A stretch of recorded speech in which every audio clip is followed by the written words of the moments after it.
And Chris has a question about the Falcons. He says, so do you think the offensive line gets better at pass protection, or is it about as good as it gets? Just be glad when we run block and deal with it.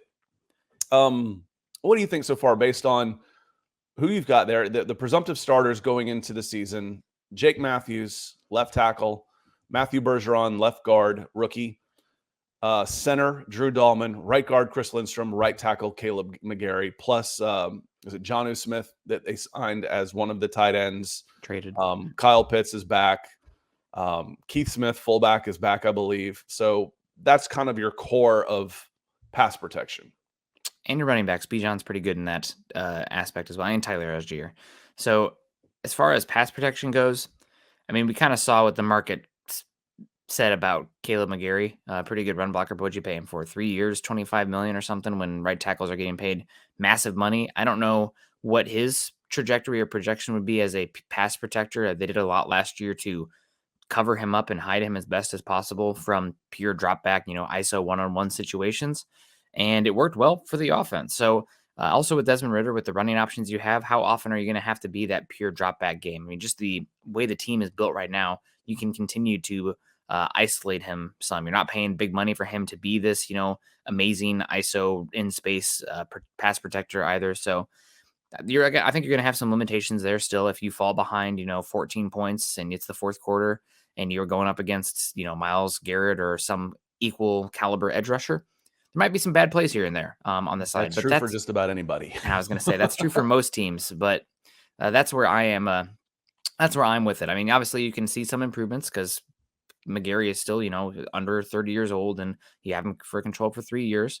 On the other side, though, you could see Jake Matthews start to dip a bit given his age and where he's at. So I think probably safest bet is going to stay about the same overall, but just due to continuity, maybe improvements from the quarterback position, better weaponry in terms of the running game, that it should look better. But I think the personnel and actual talent is probably going to stay about the same. I think the offensive line should be better for the reasons that Nick just finished with. And the other part is I think there's an improvement in Matthew Bergeron over Eli Wilkinson. I thought Eli Wilkinson played fair. That he was an average to a little bit better than average left guard was a massive improvement from 21 to 2022. When Jalen Mayfield was graded by PFF as the worst pass blocking offensive lineman in football, period, of guys that had enough snaps to qualify, Jalen Mayfield was the worst in football. So getting average was a big help. Now you might be able to get even a little bit better. Matthew Bergeron should be a better player and should, if he can stay healthy, because Eli only played 11 games last year. Drew Dahlman turned the corner last season. He started playing really well. He was mid-season. He was like, okay, the Falcons are really going to have to look at center. Last 5-6 game of the season, maybe coinciding with the switch at quarterback. But when the switch at quarterback happened, Drew Dahlman also started playing better at center. So I think those two players will be better. And then even if you just get status quo across the line, you've gotten better.